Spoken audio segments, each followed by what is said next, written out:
Speed and Nguyen's Deep Dive podcast is an official podcast made by Speed and Nguyen with the voice made from Google's Notebook LM. Do not reproduce our podcast without permissions from the owner. Welcome to the Speed and Nguyen's Deep Dive podcast. Thanks for having me back. Yeah, of course.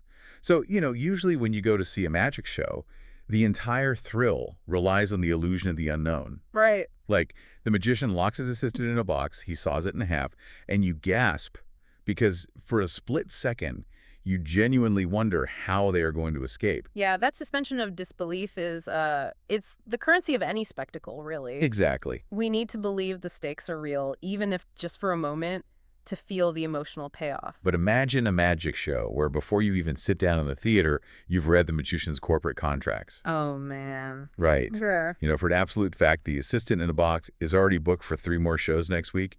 The illusion is completely shattered before the curtain even goes up. It kind of ruins the magic. It really does. And that is the massive, unprecedented cinematic trap we are diving into today. We are taking a comprehensive deep dive into Avengers Endgame. It is a massive topic. Huge. And we have a really big stack of sources for this one. We've got cinematic reviews from Roger Ebert and Cinelux. Nice. We're looking at fan reactions from Rotten Tomatoes, structural breakdowns from Screen Rant and Dead of Geek, box office records, and even a really fascinating academic journal article analyzing the film's underlying environmental philosophy. That last one is quite a read, yeah. It really is. So our mission today is to figure out exactly how this 3-hour epic managed to deliver a profoundly satisfying conclusion to an 11-year, 22-movie saga. Yeah. Especially considering the audience knew all the behind-the-scenes business realities. So, okay, let's unpack this. Let's do it. So to understand the sheer scale of the narrative achievement here, we really have to look closely at that trap you just laid out. Right. Cinelux highlights this perfectly in their review. At the end of the previous film, Infinity War, the villain actually won. Which never happens. Never. Thanos snapped his fingers and half of all life vanished. The audience was left in stunned silence. Yeah. I remember being in the theater, people were crying. Exactly. But at the same time, they were also in on the business reality. Right, because of the internet. Yeah, anyone reading entertainment news knew Tom Holland had a Spider-Man sequel shooting in a matter of months. Oh, yeah, the trailer for it literally came out, I think. Right. So the narrative trap wasn't a question of, are these characters coming back? It was, how do you bring them back without cheapening the grief? Yeah. How do you avoid making the previous film feel like a cheap, manipulative fake-out? That makes total sense. If we know the rabbit is going to come out of the hat, why do we still care about the trick? Exactly the question. And I think the answer this film provides is that we care because of the toll the trick takes on the magician. Yes. The filmmakers leaned heavily into the consequences. Instead of hitting a cheap reset button, like 5 minutes into the movie, they forced the surviving characters to sit in their absolute crushing failure for 5 long years. 5 years of real time for them. Yeah. The trauma isn't undone. It becomes the foundational text for the rest of the story. And, when they finally introduce a mechanism to try and fix things, which is time travel, it isn't just a magical free pass. Right, they had rules. Very specific rules. Den of Geek did a brilliant job breaking down the film's specific mechanical logic. Oh, I loved that article. Yeah, the writers deliberately avoided your standard closed-loop time travel. Like Back to the Future. Exactly, like Back to the Future, where you can simply go back, change an event, and overwrite your own present. Right, because if they had used a closed loop, going back and killing Thanos would mean he never snapped in the first place. Right. Which creates an unresolvable paradox, but more importantly, it just completely erases the emotional growth of those 5 years. That's the key. So instead, they introduced the concept of branched parallel timelines. Okay, yeah. I think the easiest way to visualize this is to think of the main timeline as a rushing river. Oh, I like that analogy. Yeah, so if you travel back in time and remove a massive boulder, say an infinity stone, the water hits that empty space and diverts. It carves out a completely new parallel branch of reality. Right, but the main river keeps flowing unaffected. Exactly. Which means the Avengers' tragic 5-year history remains intact. They can't erase their pain. They just have to live with it. Yeah, they can only borrow the stones from the past, use them in their present, and then return them to the exact microsecond they took them. So by putting the boulder back in the riverbed, the water flows naturally again. Yes, essentially clipping that alternate branch before it can form. Wow. That mechanical rule is it's a stroke of genius because it forces the heroes to physically confront their own histories It does. and their past trauma without ever erasing the stakes of their present. Which naturally leads us to the emotional core of the film. Yeah, definitely. Because they cannot erase those 5 years, the plot has to be driven entirely by the psychological toll on the survivors. It's what grounds the whole thing. Yeah, it turns what could have been a mindless CGI spectacle into a deeply intimate character study. And really, the emotional anchor of this entire cinematic universe has always been the dynamic between Tony Stark and Steve Rogers. Oh, 100%. Iron Man and Captain America. Yeah. The Nerdist and Roger Ebert reviews both hone in on this relationship. Okay. They frame it as an absolute masterclass in long-term character writing. They embark on these completely inverted journeys. Right. The best way to look at their dynamic is it's like an hourglass being flipped. Okay, how so? Well, when we met them over a decade ago, they were at opposite ends of the moral spectrum. Tony Stark was a profoundly selfish, arrogant weapons manufacturer. Looking out only for himself. Exactly. And Steve Rogers was the ultimate selfless soldier, a man who literally threw his body on a grenade to save others. Right. But he couldn't even conceive of a life outside of war. He had no personal life. Exactly. So over the course of 22 films, all the sand, like the selflessness, drains out of Steve and pours directly into Tony. Wow. Yeah. Meanwhile, Tony's innate desire for a personal, comfortable life transfers over to Steve. That is a brilliant way to put it. We really see the culmination of that transfer in Endgame. Yeah, we do. Tony finally learns what it means to be a father. He builds a family. He finds peace in those 5 years. With Morgan, his daughter. Yeah. And yet, when the universe needs him, the former selfish billionaire makes the ultimate selfless sacrifice. Yeah. He channels the power of all 6 stones, knowing a human body cannot survive it. It's so tragic but beautiful. Yeah. While on the flip side, Steve Rogers finally makes a fundamentally selfish choice. For once in his life. Right. After returning the stones, he doesn't come back to the fight. He chooses to stay in the past, live a quiet, normal life with Peggy Carter, and put his own happiness first. The hourglass has completely flipped. Really has. It is a beautifully constructed chiasmus. And, the supporting arcs echo this search for closure, too. Oh, yeah. Let's talk about them. Like Bruce Banner, he spent years treating his alter ego like a disease to be cured. Always fighting the Hulk. Right. But he finally synthesizes his dual identities. He merges his towering intellect with the Hulk's physical strength to become Professor Hulk. Yeah. Finding peace through acceptance rather than conflict. I love that. And Thor's arc might be the most quietly revolutionary of all. Oh, absolutely. We find him dealing with severe, unglamorous depression. He's hiding in a fishing village, drinking heavily. Punishing himself for failing to stop Thanos. Yeah, he has entirely lost his sense of self-worth. But when he travels back in time and reaches for his old hammer Mjolnir, it still flies to his hand. That scene gets me every time. So good. He realizes he is still fundamentally worthy, despite his trauma, his changed physical appearance, and his perceived failures. It's a remarkably poignant message tucked into a blockbuster. It really is. And there's Black Widow and Nebula, too. Oh, we can't forget them. Right. Black Widow, who started as this cold, isolated assassin, ends up sacrificing her own life for her found family. Right, on Vormir. Yeah. Yeah. And Nebula, she transitions from an abused devotee of Thanos to someone who deeply cares for her teammates. Her growth is incredible. If we connect this to the bigger picture, the Roger Ebert review specifically praises how the film stops acting like a serialized commercial. Okay, what do they mean by that? Well, for so long, these movies had an obligation to set the table for the next franchise installment. Oh, right. Always teasing the next villain. Exactly. Endgame sheds that burden entirely. It canonizes these heroes. It lets them just be. Yeah, it provides the narrative space for the actors to actually breathe, grieve, and exist as fully realized people facing the end of their respective eras. Right. It is fascinating how the heroes are so obsessed with preserving their personal histories and their found families. Yeah. Which brings us directly to how the film treats its own cinematic history. The Easter eggs. Yes. Because the plot requires them to literally revisit their past adventures, the movie becomes a structural scrapbook. It really does. It's a narrative device that seamlessly allows the directors to weave in a decade's worth of mythology. Rewarding the audience's long-term commitment. Yeah. And the Easter eggs here aren't just background trivia. They are vital to the emotional closure we just talked about. Right, they serve a purpose. Screen Rant cataloged dozens of them. Like, look at how they function. When Tony and Steve travel back to the military base at Camp Lehigh in 1970, Oh, that whole sequence. it isn't just an excuse to show Stan Lee in his final cameo with a 420 license plate shouting, "Make love, not war." Though that was a great cameo. It was.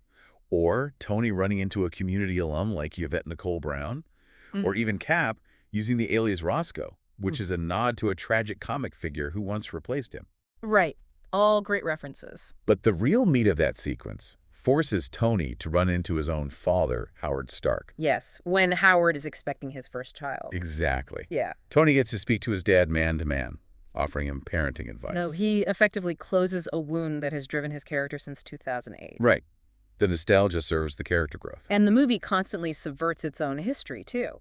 The elevator scene is a prime example. Oh my gosh, yes. Steve Rogers steps into a glass elevator surrounded by undercover Hydra agents.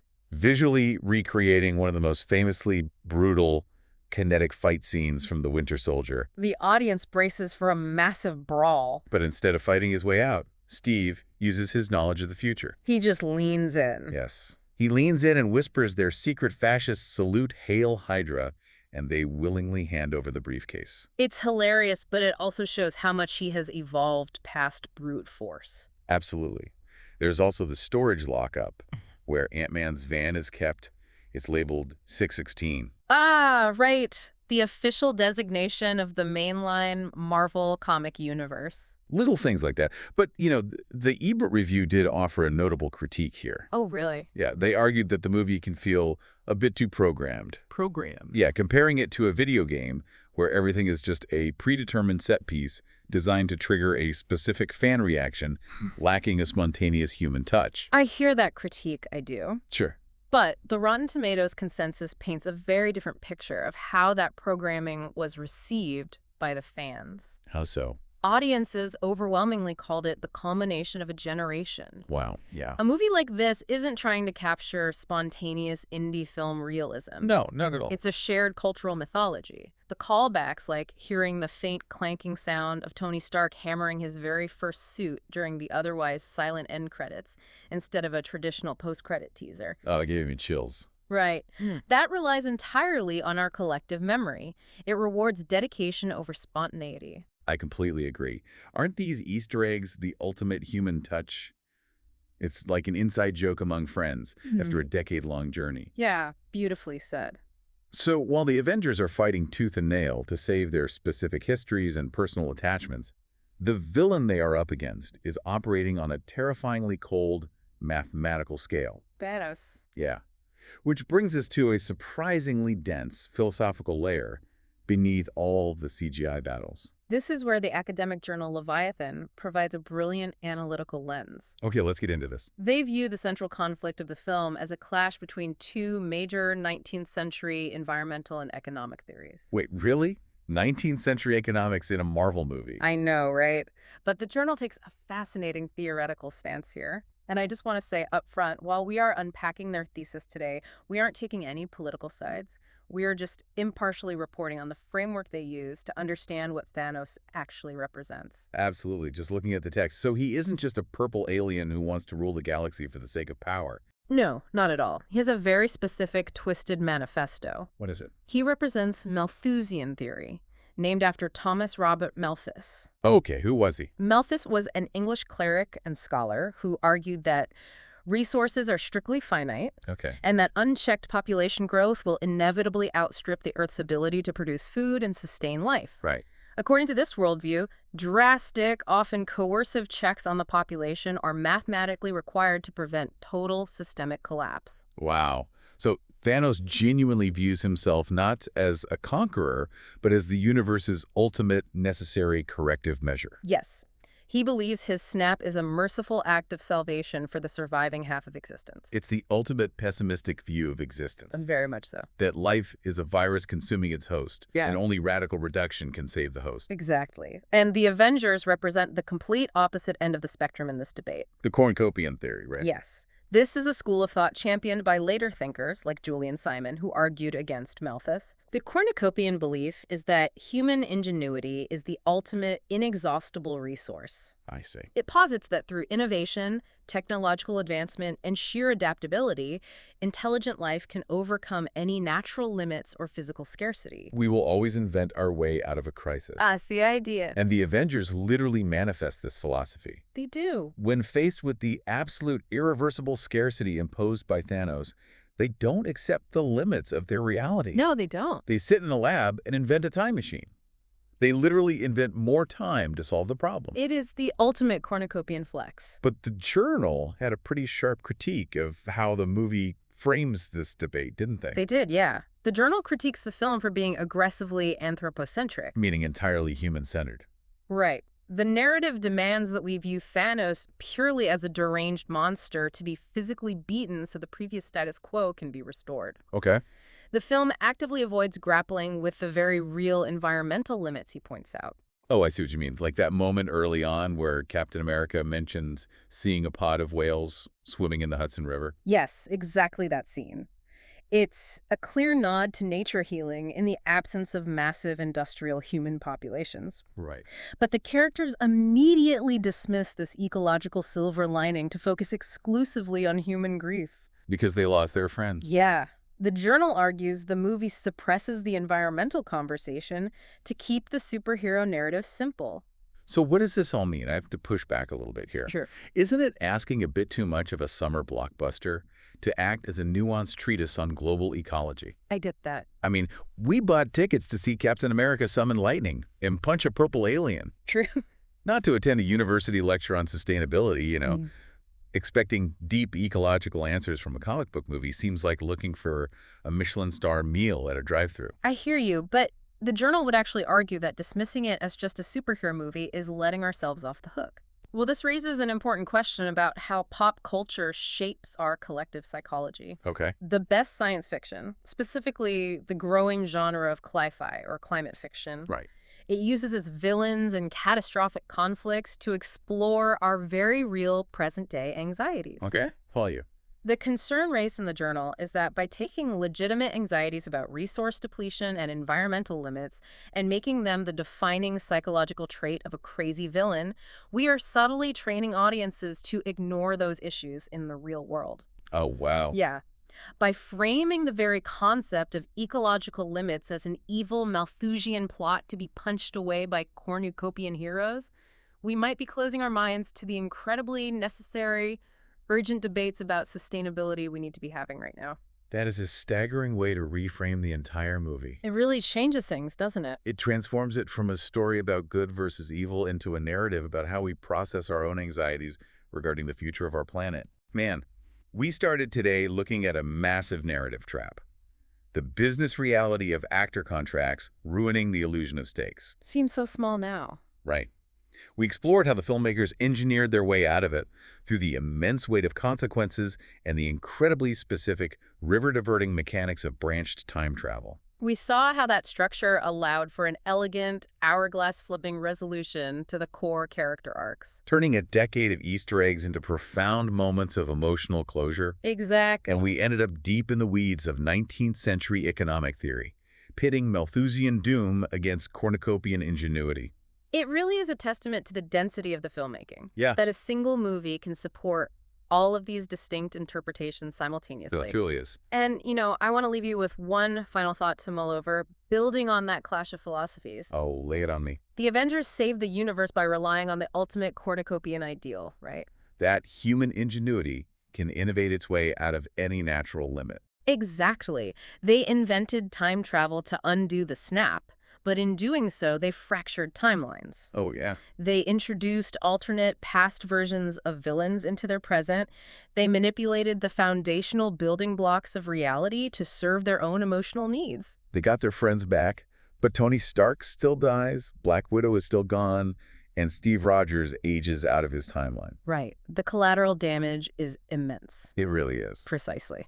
So, did human ingenuity actually solve the underlying systemic problem of the universe? Oh, wow. Or did the Avengers and the refusal to accept limitations just create a far more dangerous, infinitely complex set of cascading problems across a fragile multiverse? That is such a good question. Did they actually prove Thanos' theories wrong, or did they simply delay the inevitable collapse by a few more years? Wow. Did the magician actually pull off the trick, or did they just set the theater on fire so we wouldn't notice the trap door? That is one way to look at it. That is an incredible thought to chew on. Speed and Gain's Deep Dive podcast is an official podcast made by Speed and Gain with the voice made from Google's Notebook, LM.